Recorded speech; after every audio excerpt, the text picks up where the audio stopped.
ان الحمد للہ نحمده ونصلی علی رسولہ الکریم اما بعد فاعوذ باللہ من الشیطان الرجیم بسم اللہ الرحمن الرحیم کلوا واشربوا حتى يتبين لكم الخيط الابيض من الخيط الاسود من الفجر ثم اتموا الصيام الى الليل صدق اللہ العظیم۔ محترم ناظرین کرام، سحری اور افطاری کے مسائل کے متعلق ہم بات کریں گے صحیح احادیث کی روشنی میں۔ تو نبی رحمت صلی اللہ علیہ وسلم کا فرمان ہے، آپ نے حکماً کہا، ام المؤمنین سیدہ عائشہ صدیقہ اس حدیث کے راویہ ہیں، صحیح بخاری اور صحیح مسلم میں یہ حدیث ہے۔ آپ نے فرمایا کہ جب بلال اذان کہے تو سحری کا کھانا کھاؤ، اور جب عبداللہ یعنی کہ عبداللہ بن ام مکتوم، یہ دو مؤذن تھے، دونوں ہی رسول اللہ صلی اللہ علیہ وسلم کے مؤذن تھے، تو آپ نے فرمایا کہ جب عبداللہ اذان کہے تو وہ فجر کی اذان ہوتی ہے، تب کھانا پینا ختم کر دو، اس سے پہلے کھانا کھا لیا کرو۔ تو ایک تو یہ مسئلہ ثابت ہوا کہ جیسے اعلانات کرتے ہیں، بہتر یہ ہے کہ اذان کہی جائے، کیونکہ رسول اللہ صلی اللہ علیہ وسلم کے زمانہ اطہر میں سحری کے وقت کا بتانے کے لیے کہ سحری کا وقت ہو چکا ہے، اذان کہی جاتی تھی۔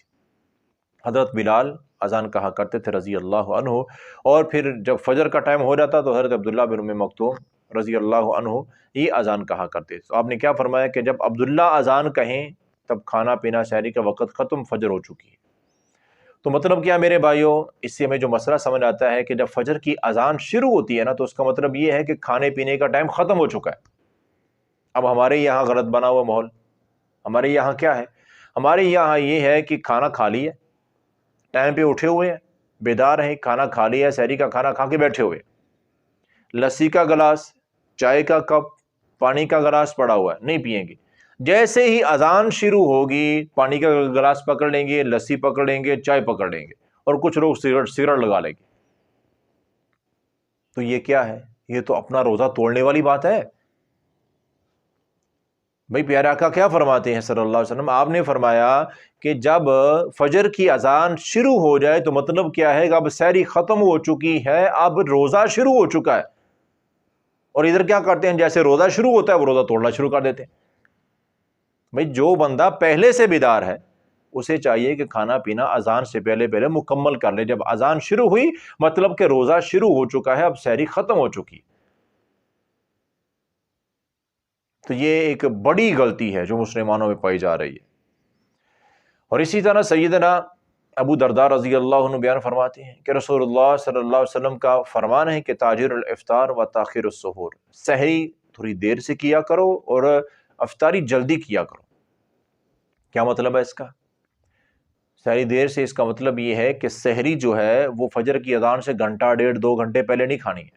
سحری کا کھانا فجر کی اذان کے قریب مکمل، 5-10 منٹ 15 منٹ پہلے آپ کھانا کھا چکے ہوں تو یہ کافی ہے، یہی سنت عمل ہے۔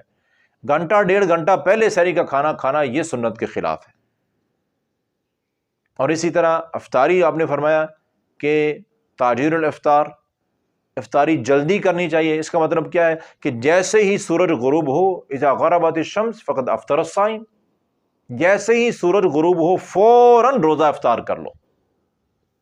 کوئی دیر، اب تو گھڑیاں ہیں، موبائل ہیں، سبھی ہمارے پاس موجود ہے، ٹائم تو ہمارے پاس ہوتا ہے نا، تو پتہ ہے اس ٹائم پہ، اس منٹ پہ سورج غروب ہوتا ہے، تو وہ جب منٹ ہو جائے تو پھر انتظار نہ کریں کہ اذان کی آواز کہیں سے آئے گی، کہیں سے کوئی اعلان کی آواز آئے گی۔ جب ٹائم ہو گیا ہے تو سنت عمل کیا ہے؟ فوراً روزہ افطار کر لیا جائے۔ اور اسی طرح نبی کائنات صلی اللہ علیہ وسلم کا، اور یہ جو حدیث پاک ہے یہ طبرانی میں ہے، اور اب جو بیان کر رہا ہوں سنن ابی داؤد کی یہ روایت ہے۔ سیدنا ابو ہریرہ رضی اللہ عنہ بیان فرماتے ہیں کہ پیارے آقا کا فرمان ہے، اذا سمع احدکم النداء والاناء علی یدہ، فرمایا کہ کوئی بندہ اگر کسی وجہ سے لیٹ ہو جاتا ہے، لیٹ بیدار ہوتا ہے، سحری کا کھانا ٹائم پہ نہیں کھا سکا، ابھی لیٹ بیدار ہوا، سحری فجر کی اذان ہونے والی ہے، تو اسے چاہیے کہ اپنا کھانا مکمل کر لے۔ ابھی کھانا کھا رہا ہے تو اذان شروع ہو گئی ہے، کھانا کھا رہا ہے تو اذان شروع ہو گئی ہے، تو فرمایا کہ فلا یضعہ حتی یقضی حاجتہ منہ، فرمایا کہ اسے چاہیے کہ اپنا کھانا چھوڑے نہیں، اذان ہوتے ہوتے کھانا مکمل کر لے، حتیٰ کہ اذان ختم بھی ہو گئی ہے تو جلدی جلدی اپنا کھانا مکمل کر لینا چاہیے، کھانا چھوڑنا نہیں ہے۔ تو یہ رخصت کس کے لیے ہے؟ جو بندہ لیٹ بیدار ہوا ہے، مجبور ہے، اس کے لیے نہیں. اب اس سے جو نا وہ دیکھو جی اذان ہوتے ہوتے کھا لینا چاہیے تو اس لیے ہم جو نا چائے پئیں گے جب اذان شروع ہوگی, پانی پئیں گے جب اذان شروع, یہ غلط ہے. ان مسائل کو سمجھیں. پیارے آقا صلی اللہ علیہ وسلم فجر کی اذان سے پہلے سحری کا کھانا مکمل کر چکے ہوتے تھے, اور آپ اذان جب شروع ہوتی کبھی کچھ کھاتے پیتے نہیں تھے, روزہ شروع ہو چکا ہے. ہاں جو مجبور ہے بیچارہ, جو بیدار ہی نہیں ہو سکا ہے, اس کے لیے رخصت ہے, اجازت ہے مجبوری کی حالت میں کہ اب اس کے پاس ٹائم ہی نہیں ہے, تو فرمایا کہ اذان ہوتے ہوتے وہ اپنا کھانا مکمل کر لے. اذان کے بعد بھی اگر اس کے لقمے کچھ رہ گئے تو وہ کھا پی لے جلدی جلدی, تو کھانا کھا لینا چاہیے. یہ صرف مجبوری کی حالت میں ہے. اور اسی طرح نبی کائنات صلی اللہ علیہ وسلم کا فرمان ہے, بلکہ سیدنا انس بن مالک رضی اللہ عنہ بیان فرماتے ہیں, کہتے ہیں کہ میں نے پیارے آقا کی خدمت کی ہے کئی سال, اور میں رمضان میں آپ پر غور سے دیکھا کرتا تھا کہ آپ روزہ افطار کس چیز کے ساتھ کرتے تھے. کارن نبی صلی اللہ علیہ وسلم یفطر علی رطوبات, آپ صلی اللہ علیہ وسلم روزہ ہمیشہ جو ہے نا اکثر آپ تازہ کھجور کے ساتھ, کھجور ہے نرم تو اس کے ساتھ روزہ آپ افطار کرنا پسند کرتے تھے. یہی سنت عمل ہے. اور اگر فَإِن لَمْ تَكُن, اگر نرم کھجور نہ ہوتی, فَلَا تَمْرَاتٍ, تو پھر آپ خشک کھجور کے ساتھ بھی روزہ افطار کر لیں. پھر بھی کھجور کو ہی ترجیح دی ہے, خشک کھجور جس کو ہم چھوارا کہتے ہیں نا, تو چھوارے کے ساتھ, یعنی کہ کھجور کو ہی اولین ترجیح ہے افطاری کرنے میں. سنت عمل یہی ہے, کھجور تر ہے تازہ ہے اس کے ساتھ, اگر نہیں ہے تو خشک کھجور ہوئی پڑی ہے اس کے ساتھ. اگر وہ بھی نہیں ہے, فَإِن لَمْ تَكُن, حضرت انس رضی اللہ عنہ بیان کرتے ہیں کہ اگر کھجوریں کسی قسم کی بھی نہ ہوتی, چھوارے بھی نہ ہوتے, تو پھر پیارے آقا فحسا حسبات من ماء, تو آپ پھر سادہ پانی کے ساتھ روزہ افطار کیا کرتے تھے. تو میرے بھائیو یہ ہے سنت طریقہ روزہ افطار کرنے کا. تو ہمیں بھی چاہیے سنت پر عمل کریں. جب کھجوریں پاس موجود ہے تو پھر کسی اور چیز سے روزہ افطار کرنا یہ سنت کے خلاف ہے.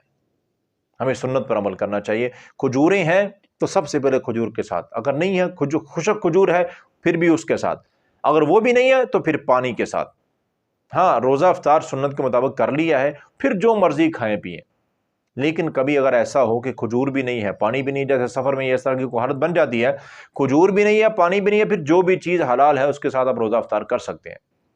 لیکن کھجور اور پانی کی موجودگی میں کسی اور چیز کے ساتھ روزہ افطار کرنا یہ سنت کے خلاف عمل ہے. تو سنت پر عمل کرنا چاہیے, سنت کے خلاف عمل نہیں کرنا چاہیے, تاکہ ہمیں پورا اجر حاصل ہو سکے.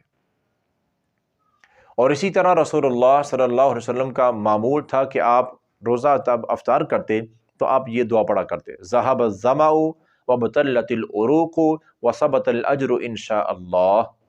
یہ صحیح حدیث ہے. وہ ایک بڑی مشہور ہے کہ روزہ افطاری کی دعا, اللہم لک صمت وعلی رزقک افطرت, تو یہ صحیح حدیث میں ثابت نہیں ہے. صحیح حدیث سے جو سنن ابی داؤد کی حدیث ہے نا, جو صحیح حدیث ہے, اور وہ یہ دعا ہے کہ رسول اللہ صلی اللہ علیہ وسلم یہ دعا پڑھا کرتے. اور یاد رکھیں یہ دعا روزہ افطار کرنے کے بعد پڑھنی ہے, پہلے نہیں پڑھنی ہے کہ کھجور پکڑی اور یہ دعا پڑھنا شروع کر دی, پانی پکڑا اور پینے سے پہلے ذهب الظمأ. یہ غلط طریقہ ہے, یہ غلط ہے. کھانا میرے بھائیو کوئی بھی ہے, سحری کا ہو, افطاری کا ہو, دعوت, کوئی بھی کھانا ہے نا, ایک ہی دعا ہے اور وہ ہے بسم اللہ. کھانا پینا ہمیشہ بسم اللہ سے شروع کریں. کھانے کے بعد کی یہ دعا ہے افطاری کی. اب اس کے ترجمے پہ غور کریں نا, اس کے ترجمے پر غور کر لیں. کیا ہے اس کا ترجمہ؟ ذهب الظمأ, پیاس ختم ہو چکی ہے, وابتلت العروق, رگیں تر ہو چکی ہیں, وثبت الاجر انشاءاللہ, اجر بھی پکا ہو گیا ہے انشاءاللہ. اب ایک بندے, ترجمہ کیا ہے؟ پیاس ختم ہو چکی ہے. ابھی ایک بندے نے افطاری کا ٹائم ہوا ہے, کھجور پکڑی اور پڑھ رہا ہے ذهب الظمأ, پیاس ختم ہوگی. کیسے پیاس ختم ہوگی بھائی؟ ترجمہ ہی دیکھ رہے نا. ابھی کھجور پکڑی ہے, کھائی بھی نہیں ہے, افطاری کرنے سے پہلے دعا پڑھ رہا ہے ذهب الظمأ, تو اس کا یہ تو لفظ ہی غلط ہو گیا نا, معنی ہی غلط ہو گیا اس کا. بندہ کیا کہہ رہا ہے کہ میری پیاس ختم ہو چکی ہے اور پانی کا گھونٹ بھی نہیں پیا ابھی. تو مطلب کیا ہے کہ یہ دعا پیاس ختم ہونے کے بعد پڑھنی ہے. پانی وغیرہ کھجور وغیرہ کھا پی لینے کے بعد پڑھیں ذهب الظمأ, اب میری رگیں آنتیں تر ہو چکی ہیں, پیاس ختم ہو چکی ہے. اور یہی صحیح اور سنت طریقہ ہے, روزہ افطار کرنے کے بعد یہ دعا پڑھنی ہے, نہ کہ پہلے. یہ بہت بڑی غلط فہمی ہے۔ میں نے کئی لوگوں کو دیکھا ہے، کھجور پکڑی، ذهب الظمأ وابتلت العروق وثبت الاجر انشاءاللہ، دعا پڑھ کے روزہ افطار کرتے ہیں۔ بیچاروں کو ترجمے کا نہیں پتا، اگر کوئی عربی جاننے والا پاس بیٹھا ہوا نا تو وہ کہیں گے کیسا احمق ہے، بے وقوف ہے، یہ کیا کہہ رہا ہے، بغیر پانی پینے کے کہہ رہا ہے کہ میرا پیاس ختم ہوگی ہے، اور اللہ کو کہہ رہا ہے۔ تو اس لیے یہ دعا روزہ افطار کرنے کے بعد پڑھنی ہے۔ اور اسی طرح نبی کائنات صلی اللہ علیہ وسلم کا فرمان ہے کہ یہ روزوں کا جو مہینہ ہے رمضان کا، یہ بڑا اجر والا مہینہ ہے، اس میں تم بہت زیادہ اجر حاصل کر سکتے ہو۔ اس کا ایک طریقہ یہ بھی ہے کہ تم اگر کسی کو، من فطر صائما، جامع ترمذی کی روایت ہے، اگر تم کسی کو روزہ افطار کرواتے ہو تو کان لہ مثل اجرہ، تو اللہ تعالیٰ تمہیں روزے دار کے برابر اجر عطا فرمائے گا۔ مثال کے طور پر میں کسی بندے کو روزہ افطار کرواتا ہوں، میں نے خود بھی روزہ رکھا ہوا ہے، میں کسی اور کو دعوت دیتا ہوں، اب وہ بھی میرے پاس روزہ افطار کرتا ہے، تو اب مجھے اپنے روزے کا پورا اجر ملے گا، اور جتنا اجر اس کو اس کے روزے کا ملنا تھا اتنا اجر اللہ مجھے اضافی عطا فرمائیں گے۔ اور ساتھ ہی وضاحت کر دی، غیر انہ لا ينقص من اجر الصائم شیئا، یاد رکھو کہ جو روزہ دار جس کو ہم افطاری کروا رہے ہیں نا، اس کے اجر میں کوئی کمی نہیں کی جائے گی۔ یہ جو اضافی اجر ہے نا افطاری کروانے والے کو، اللہ تعالیٰ اپنے پاس سے عطا فرماتے۔ تو یہ تو بڑا سنہری موقع ہو گیا نا۔ ضروری نہیں ہے کہ بہت بڑی دعوت کریں گے تو پھر یہ بھئی ایک بندے کو افطاری کروا سکتے ہو تو کراؤ، نیکیاں حاصل کرو۔ دو چار رشتہ دار ہیں، تعلق والے ہیں، ان کو بلاؤ، کھانے کی دعوت دو، افطاری کی دعوت دو، وہ آئیں گے، کھانا کھائیں گے، اور آپ کو جتنے روزہ دار آئیں گے اتنے ہی روزوں کا آپ کو اضافی اجر مل جائے گا۔ تو یہ بہت بڑا ایک نیکیاں کمانے کا سنہری موقع ہوتا ہے، اس سے ہمیں فائدہ اٹھانا چاہیے۔ اور اسی طرح سیدنا حضرت انس بن مالک رضی اللہ عنہ بیان کرتے ہیں، یہ مسند احمد کی روایت ہے، صحیح حدیث ہے، کہ رسول اللہ صلی اللہ علیہ وسلم کو صحابہ کرام روزے کی افطاری کی دعوت دیا کرتے تھے، تو آپ ان کے پاس آپ نے کبھی دعوت کو ٹھکرایا نہیں ہے۔ ہاں یہ بھی ایک سوال ہے کہ دیکھو جی، ہم اپنے گھر میں روزہ افطار کریں گے تو ہمیں اجر زیادہ ملے گا، لیکن اگر ہم کسی کے گھر میں جا کے روزہ افطار کرتے ہیں اجر تو اس کو ملے گا، ہمیں کہاں ملے گا؟ نہیں بھائیو، اجر ہمیں پھر بھی زیادہ ملے گا۔ ایک تو روزہ رکھنے کا اجر ہے کیونکہ اس میں تو کمی ہوگی نہیں، اور دوسرا ہم اس کی دعوت قبول کر رہے ہیں، اس کا بھی اجر ملے گا ہمیں۔ تو اس لیے دعوت قبول کرنا پیارے آقا کی سنت ہے۔ آپ صلی اللہ علیہ وسلم، صحابہ کرام دعوت کرتے، آپ دعوت قبول کیا کرتے تھے۔ تو سیدنا انس بن مالک کیا بیان فرماتے ہیں رضی اللہ عنہ کہ پیارے آقا جب بھی کسی کے ہاں روزہ افطار کرتی نا، تو جن کے ہاں آپ جا کے روزہ افطار کرتے تھے، روزہ افطار کرنے کے بعد آپ ان کے لیے یہ دعا کیا کرتے تھے۔ یہ دعا بھی ہمیں یاد ہونی چاہیے، افطر عندکم الصائمون واکل طعامکم الابرار وتنزلت علیکم الملائکہ۔ اب اس کا ترجمہ بھی دیکھ لیں تاکہ ہمیں پتہ ہو ہم کیا کہہ رہے ہیں۔ افطر عندکم الصائمون، یہ ہم نے یعنی کسی کے ہاں جا کے روزہ افطار کیا تو ہم ان کو دعا دے رہے ہیں۔ افطر عندکم الصائمون، ہم دعا کر رہے ہیں کہ تمہارے پاس روزہ دار روزہ افطار کرتے رہیں، یعنی کہ یہ اجر تمہارا اجر کا سلسلہ چلتا رہے۔ وَأَكَلَ طَعَامَكُمُ الْأَبْرَارَ، اور ہم اس کے لیے دعا کر رہے ہیں کہ تمہارا کھانا ہمیشہ نیک لوگ کھایا کریں۔ وَتَنَزَّلَتْ عَلَيْكُمُ الْمَلَائِكَةُ، اور ہم اس کے لیے دعا کر رہے ہیں کہ اللہ کے رحمت کے فرشتے تم پر نازل ہوتے رہیں۔ تو یہ سنت عمل ہے میرے بھائیو، جب کسی کے روزہ افطار کریں تو یہ دعا ضرور میں ایک بار پھر پڑھ دیتا ہوں۔ افطر عندکم الصائمون وَأَكَلَ طَعَامَكُمُ الْأَبْرَارُ وَتَنَزَّلَتْ عَلَيْكُمُ الْمَلَائِكَةُ۔ تو اللہ سے دعا ہے اللہ تعالی ہمیں ان پورے مسائل کو ذہن میں رکھ کر عمل کرنے کی توفیق عطا فرمائے۔